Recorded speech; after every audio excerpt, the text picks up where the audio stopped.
Oke guys, terima kasih masih setia bersama channel Adehir. Di video kali ini gua mau ngebahas tentang Suzuki Saluto 125 yang kabarnya beneran masuk nggak sih ke Indonesia. Oke, di sini gua mau jelasin tentang kabar burung ini ya.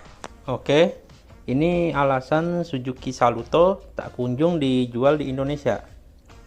PT Suzuki Indomobil Sales atau PT SIS mengungkapkan alasan mengapa Suzuki Saluto 125 tak kunjung dipasarkan di tanah air.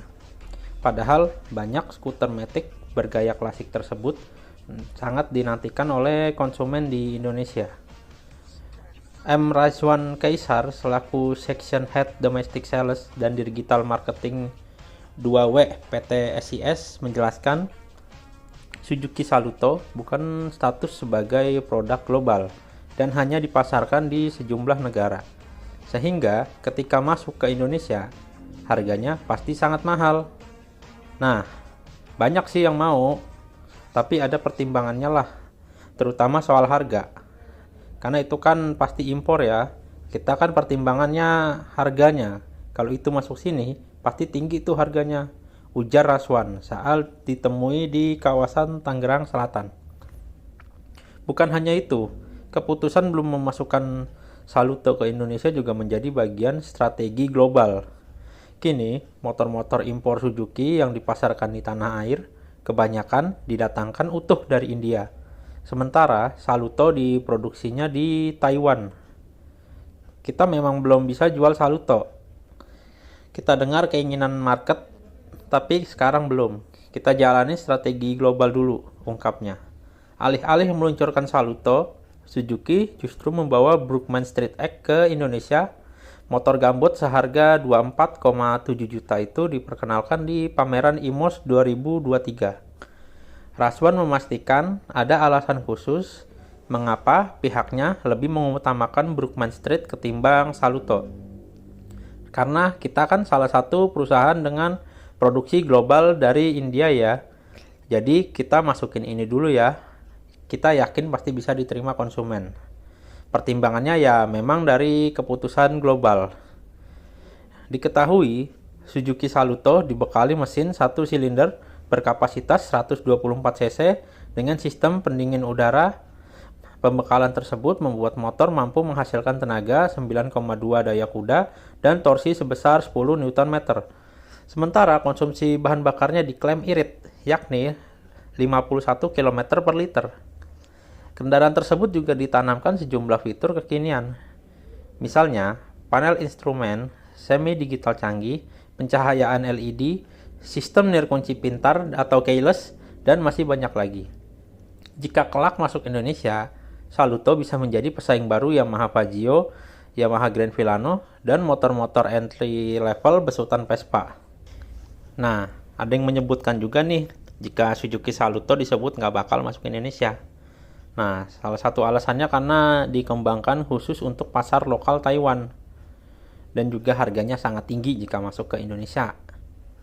Nah, banyak yang berharap jika PT Suzuki Indomobil Sales atau SIS bakal menjual motor matic bergenre retro modern Suzuki Saluto di Indonesia. Pasalnya, desain elegan dan premiumnya memang menggoda. Bahkan disebut-sebut jika motor ini hadir Suzuki, otomatis mungkin penjualannya bisa naik ya guys ya di Indonesia. Tapi sampai saat ini kabarnya masih nggak jelas ya. Bahkan isunya juga udah dari tahun 2020 sampai 2023 ini nggak ada perkembangan kabar Saluto masuk apa enggak ke Indonesia. Memang masih banyak yang berharap motor ini akan hadir. Namun harus siap-siap kecewa. Karena motor ini tak akan hadir di Indonesia lewat jalur resmi, kecuali lewat jalur importir umum. Hal ini dikonfirmasi sendiri oleh Raffi Al-Ghani, Public Relations SIS kepada autophone.co.id beberapa waktu lalu. Menurutnya, karena Suzuki Saluto bukanlah produk global Suzuki. Jadi, Saluto itu semacam model kolaborasi Suzuki Taiwan dengan pihak rekanan lokal, dan mereka memang merancang motor ini khusus untuk pasar lokalnya di sana. Jadi, kalau motor ini masuk dalam produk global Suzuki, pasti bisa kita datangkan. Lanjutnya, kalau mau tahu produk motor global model Suzuki apa saja, bisa cek di website globalsuzuki.com. Nah, dari website tersebut diketahui ada Brookman 200, Brookman Street 125X, dan Suzuki Address 125. Nah, kira-kira mana yang bakal masuk pasar Indonesia kelak? Ya, walaupun Suzuki Brookman Street 125X sudah dipastikan masuk ke Indonesia, guys ya. Nah, sekilas tentang Suzuki Saluto. Sejak kemunculannya tahun 2020, banyak yang berharap PT Suzuki Indomobil Sales atau PT SIS meniagakannya atau menjualnya untuk konsumen di Indonesia. Pasalnya, Suzuki lama tak merilis produk Matic yang punya kelas dan berkesan premium. Desain retro modern khas Eropa menjadi daya tariknya. Belum lagi motor ini akan menjadi produk yang menyegarkan pasar karena menawarkan desain ala Eropa, namun merupakan produk dari brand Jepang.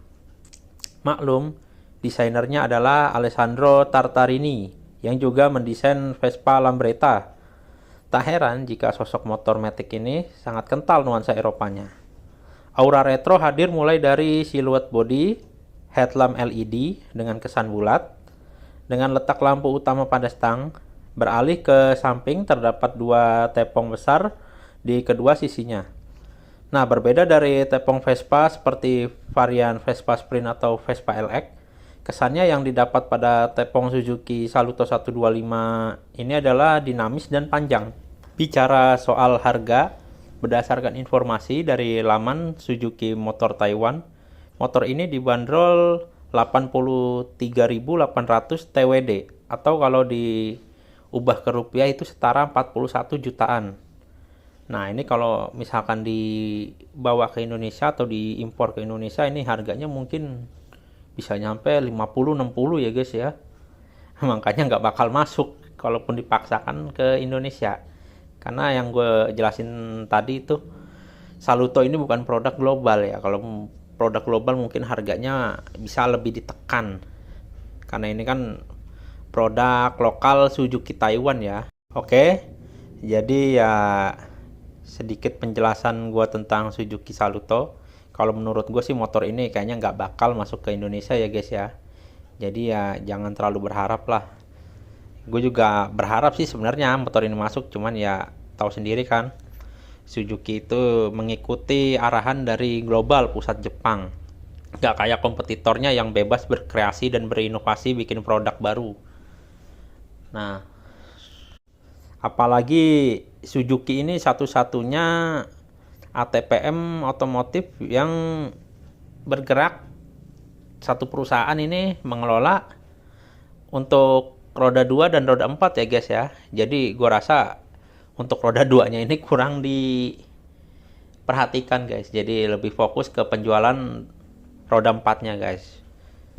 Jadi cukup sampai sini aja guys video gue. Kalau ada salah dan kurangnya, gue mohon maaf dan tolong dikoreksi. Jangan lupa untuk menonton video-video gue berikutnya. Terima kasih guys.